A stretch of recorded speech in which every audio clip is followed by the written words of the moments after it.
একই জায়গায় যদি কোটি কোটি পশু পাখি বা জীবজন্তু জড়ো হয় তবে আমাদের মনে হতে পারে যে সেখানে বড় কোনো বিপদ ঘটতে যাচ্ছে। কিন্তু আসল প্রশ্ন হলো, এই জীবগুলো এত বিশাল সংখ্যায় একসাথে কেন থাকে, আর সেখানে আসলে কি ঘটে? এই ভিডিওতে আমরা এই রহস্যটি পুরোপুরি উন্মোচন করতে যাচ্ছি। মূল বিষয়ে যাওয়ার আগে যারা এখনও চ্যানেলটিতে সাবস্ক্রাইব করেননি দয়া করে চ্যানেলটি সাবস্ক্রাইব করুন এবং পাশে থাকা বেল আইকনটি বাজিয়ে দিন যেন এই ধরনের ভিডিও আপনারা মিস না করেন।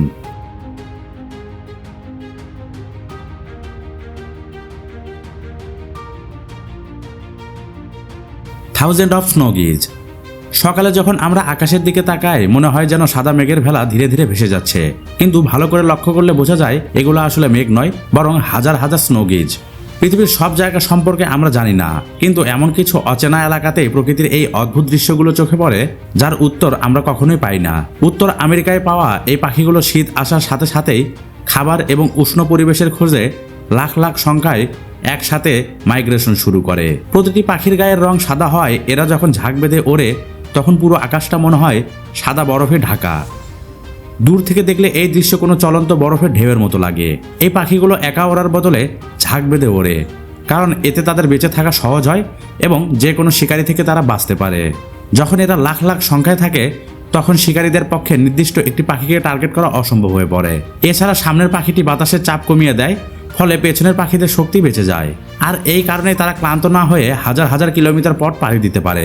যখন এরা মাটিতে নামে তখন মনে হয় যেন পুরো ক্ষেতে বরফ পড়েছে। মাইগ্রেশনের সময় এই পাখিরা 10 থেকে 30 লাখ পর্যন্ত আকাশে উড়ে বেড়ায়। এটি কেবল একটি ভ্রমণ নয়, বরং প্রকৃতির এক নীরব অলৌকিক ঘটনা।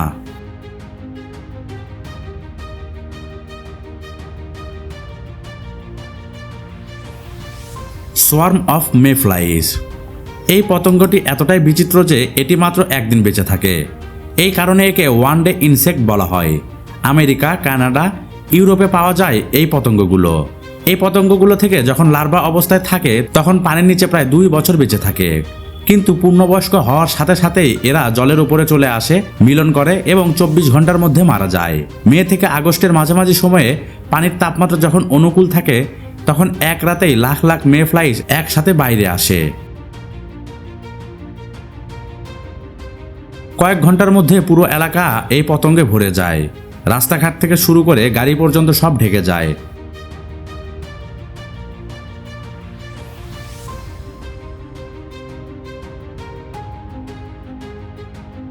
যার ফলে যাতায়াত করাও কঠিন হয়ে পড়ে। যদিও মানুষের জন্য এটি বিরক্তির কারণ হতে পারে, কিন্তু পরিবেশের জন্য এরা আশীর্বাদ। লার্ভা অবস্থায় এরা শ্যাওলা খেয়ে জল পরিষ্কার রাখে এবং মাছেদের খাবার হিসেবে কাজ করে, আর মারা যাওয়ার পর এরা মাটিতে মিশে প্রাকৃতিক সার হিসেবে কাজ করে, যা মাটির উর্বরতা বাড়ায়। তাই এদের ইকোসিস্টেম সাইলেন্ট ওয়ার্কার বলা হয়।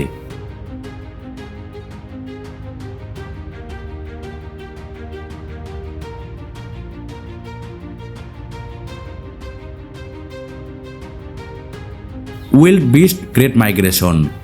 এই উইল্ড বিস্টের জন্ম থেকে মৃত্যু পর্যন্ত প্রতিটা মুহূর্ত বিপদের সাথে লড়াই করে কাটতে হয়।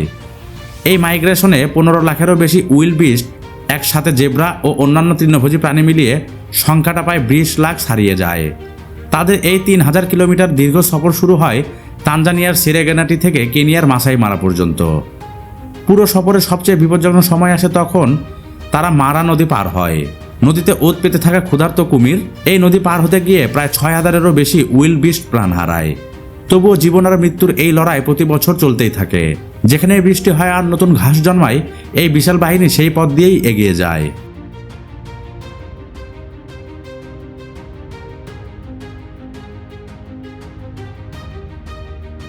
Jellyfish Bloom. হঠাৎ করেই শান্ত সমুদ্র যখন লাখ লাখ জেলিফিশে ভরে যায় তাকেই বলা হয় জেলিফিশ ব্লুম। গরমকালে পানির তাপমাত্রা বাড়লে এদের বংশবিস্তার খুব দ্রুত হয়। এছাড়া এদের প্রধান খাবার প্ল্যাঙ্কটন। যেখানে বেশি থাকে জেলিফিশের দলও সেখানে জমা হয়।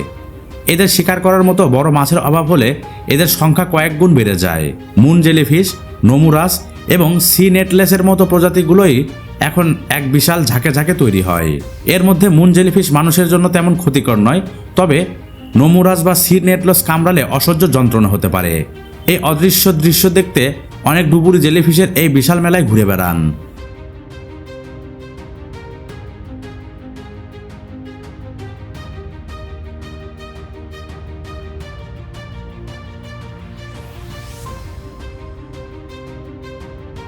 Massive bats swarm. টেক্সাসের ব্র্যাকেন গুহার ভেতর থেকে সূর্যাস্তের সময় কোটি কোটি বাদুড় একসাথে বেরিয়ে আসে। দৃশ্যটি এক মুহূর্তের জন্য ভয়ঙ্কর মনে হলেও আসলে এই বাদুড়গুলো মানুষের বন্ধু। এরা রক্তচোষা বাদুড় নয়, বরং এরা কেবল পোকামাকড় খায়। একটি বাদুড় এক রাতেই হাজার হাজার পোকা খেয়ে ফেলে। এর ফলে কৃষকদের খেতে কোনো বিষাক্ত কীটনাশক ব্যবহার করতে হয় না, এমনকি এরা মশা খেয়ে ফেলে এলাকাকে মশাবাহিত রোগ থেকে মুক্ত রাখে। এই কোটি কোটি বাদুড় আসলে মানুষের জন্য এক নীরব রক্ষক হিসেবে কাজ করছে।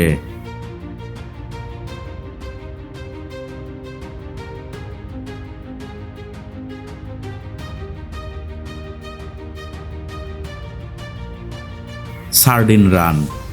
দক্ষিণ আফ্রিকার উপকূলে কোটি কোটি সার্ডিন মাছের এক বিশাল মিছিল দেখা যায়। এই দৃশ্য এতটাই রোমাঞ্চকর যে বিশ্বের সেরা আন্ডার ওয়াটার ফটোগ্রাফার এখানে ভিড় করেন। মাছের এই বিশাল ঝাঁককে আক্রমণ করার জন্য ডলফিন, শার্ক এবং তিমিরাও ওত পেতে থাকে। সার্ডিন মাছগুলো একানা থেকে ঝাঁক বেঁধে চলে যাতে শিকারীরা বিভ্রান্ত হয়ে যায়। কোটি কোটি মাছের মধ্যে শিকারীরা মাত্র কয়েকশো মাছই ধরতে পারে, বাকিরা রক্ষা পায়। প্রকৃতির এই আত্মরক্ষার কৌশল সত্যি অসাধারণ।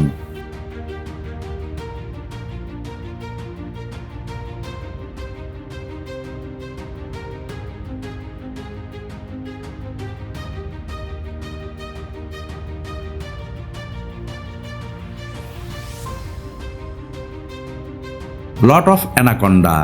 সম্প্রতি অ্যামাজন নদীতে শত শত অ্যানাকন্ডা সাপের একটি ভিডিও ভাইরাল হয়েছে। তবে সত্যি কথাটি হলো এই ভিডিওটি এআই দিয়ে তৈরি করা হয়েছিল। বাস্তবে অ্যানাকন্ডারা এত বড় দল তৈরি করে না। সাধারণত প্রজননের সময় 20 থেকে 30টি পুরুষ অ্যানাকন্ডা একটি স্ত্রী অ্যানাকন্ডার চারিদিকে পেঁচিয়ে ব্রিডিং বল তৈরি করে। ইন্টারনেটে ভাইরাল হওয়া বিশাল সাপের ভিডিওগুলো মূলত এআই এরই কারসাজি।